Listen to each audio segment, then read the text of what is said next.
जमीन बेचकर फीस भरी, कोचिंग वाली लेकर भाग गए। बताइए, अफसर बनने का सपना सोने नहीं देता। बेटे को अधिकारी बनाने के लिए लोग घर और जमीन भी बेच देते हैं, लेकिन ऐसे बच्चों की फीस के पैसे लेकर कोई भाग जाए तो सोचिए क्या बीत रही हो। तैयारी करने वाले छात्र छात्राएं बहुत परेशान हैं, क्योंकि छात्रों का पैसा लेकर कोचिंग वाले भाग गए और अब तक पकड़े नहीं गए। आप परेशान हैं, बस इसीलिए आपका अपना चैनल भी परेशान है और आपकी आवाज उठा रहा है। पूरी खबर बता देता हूं, अभी क्या स्थिति है ये सब कुछ बता देता हूं। ये तस्वीर देखिए, ये तस्वीर उन छात्रों की है जिनको शिक्षा के नाम पर ठगा गया है। बच्चों ने बहुत मुश्किल से कोचिंग की फीस भरी। इनमें से कुछ ऐसे बच्चे हैं जिनके घर वालों ने खेत बेचकर कोचिंग की फीस दी, किसी के मम्मी पापा ने जमीन गिरवी रखकर पैसों का इंतजाम किया था, तो किसी के घर वालों ने लोन लेकर बच्चों को तैयारी के लिए भेजा था। लेकिन अब सारे पैसे डूब गए। छात्रों का पूरा साल बर्बाद हो गया है। क्या है पूरा मामला, विस्तार से जान लीजिए। मामला छत्तीसगढ़ की राजधानी रायपुर का है। छत्तीसगढ़ में यूपीएससी और पीएससी कोचिंग के नाम पर 18 लाख रुपए ठग लिए गए।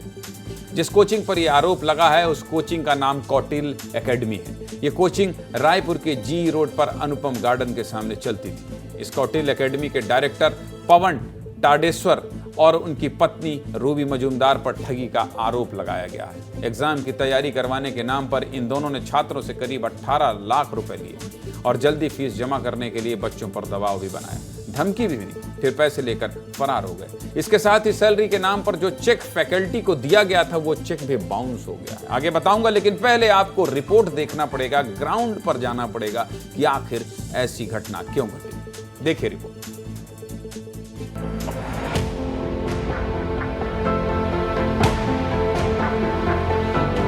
सिखाने के नाम पर, पढ़ाने के नाम पर एक कथित रूप से कोचिंग संचालक ने लूट की है। ये तमाम बच्चे जिनको आप देख रहे हैं, इन्होंने पीएससी, सीजीपीएससी का ख्वाब देखा था और इनके ख्वाब को चकनाचूर कर दिया। मुझसे कम से कम 1,73,000 लिया गया फीस। मेरे पापा का उस वक्त एक्सीडेंट हुआ था। उस सिचुएशन में मेरे मम्मी पापा ने उस वक्त फीस पे किया था। इवन घर वालों ने लोन तक लिया है इस चीज़ के लिए। मेरे फादर तो फार्मर है, तो हमने भी वही लोन ही लिया था जी कोचिंग के लिए। मम्मी ज़मीन गिरवी करके दी थी। मेरा फ़ीस तो 1,20,000 था, जो कि मेरे पापा खेत को बेच के दिए हैं, क्योंकि हमारे पास इतना पैसा नहीं हो पाता था। अब थाने का चक्कर काट रहे हैं। बच्चे बहुत दुखी हैं, इंसाफ के लिए भाग दौड़ कर रहे हैं। सीजीपीएससी का फरवरी में एग्जाम होना है। बच्चों ने इसके लिए जी जान से मेहनत की थी, लेकिन कोचिंग वालों ने बच्चों के साथ विश्वासघात किया। ये आरोपी सिर्फ बच्चों का पैसा लेकर नहीं भागे हैं, इन ठगों ने बच्चों के भविष्य के साथ खिलवाड़ किया है। कौटिल एकेडमी रायपुर में करीब 20 बच्चों ने एडमिशन लिया था। शुरू में ही कुछ दिन क्लासेस चली, लेकिन फिर शिफ्टिंग के नाम पर क्लास बंद कर दी गई। बच्चों से व्हाट्सएप ग्रुप के जरिए कहा गया कि कोचिंग दूसरी जगह शिफ्ट की जा रही है और छात्रों को बार बार परेशान किया गया। हर बार क्लास दोबारा शुरू करने की तारीख टाली गई। कुछ दिनों बाद दोनों पति पत्नी फरार हो गए। फिर सभी बच्चों का नंबर ब्लैक लिस्ट कर दिया गया, जिसके बाद बच्चों का पैसा फंस गया और साथ ही छात्रों की पढ़ाई लिखाई भी प्रभावित हो गई। परेशान होकर छात्रों ने इसकी शिकायत पुलिस से की। पुलिस का कहना है कि आरोपी पति पत्नी की तलाश जारी है। क्या कह रहे हैं रायपुर के एसपी सिटी लखन पटले, सुन लीजिए।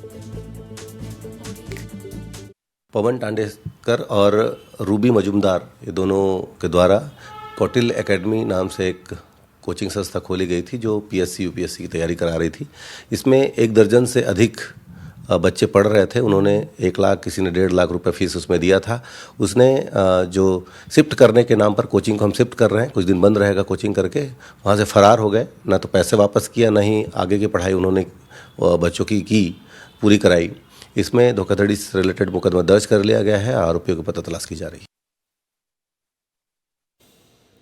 इस कौटिल एकेडमी का मेन ब्रांच इंदौर में है। पीड़ित छात्रों में से एक बच्ची ने यह भी कहा कि उसने इंदौर के ब्रांच में फोन करके पूछा, कंफर्म किया और इंदौर से जवाब आया कि हाँ, ये अपना ही ब्रांच है। ऐसे में विस्तार न्यूज़ कौटिल एकेडमी के संचालकों का पक्ष जानने के लिए इंदौर के ब्रांच भी पहुंचा, क्योंकि बच्चों के जिंदगी का सवाल था, उनके हित का सवाल था।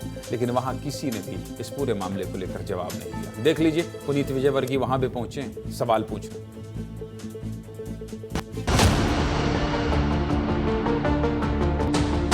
रायपुर में कौटिल्य अकादमी खोली गई और अब जो उसका संचालक है वो फरार है।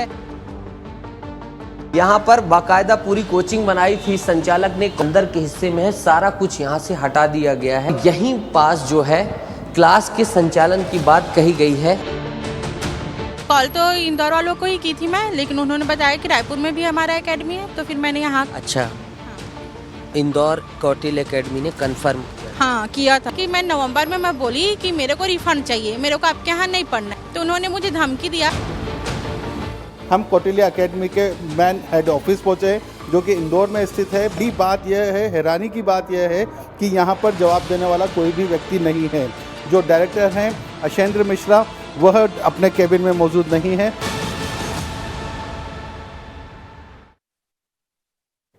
इस पूरी खबर पर जमीन पर जाकर पड़ताल करने वाले मेरे सहयोगी नितेश गर्ग मेरे साथ है। नितेश, बच्चों के भविष्य का सवाल है और बच्चों के भविष्य का मसला हो, चाहे 10 हो, चाहे 20 हो, चाहे 5 हो, ये कोचिंग सेंटर इस तरह से फर्जीवाड़ा करेंगे और जमीन बेचकर, मां की तबीयत खराब है, बेटी कह रही है, तब जाकर पैसा दिया है। इस तरह की पढ़ाई करने वाले, ऐसे सपने को जीने वाले बच्चों को जिसने ठगा है, भगवान उसे कभी माफ नहीं करेगा। पुलिस की तफ्तीश कहां तक पहुंची है नितेश? क्या बताऊं, सबसे पहले तो आपने इस मार्मिक अंदाज में इस खबर को दिखाया कि मैं खुद भावुक हो गया, क्योंकि मैं भी जो है पीएससी का जो अभ्यर्थी था और मैं जानता हूं कि किस तरीके से अधिकारी बनने का ख्वाब सजोए हुए आदमी जो है लगन से आगे बढ़ता है।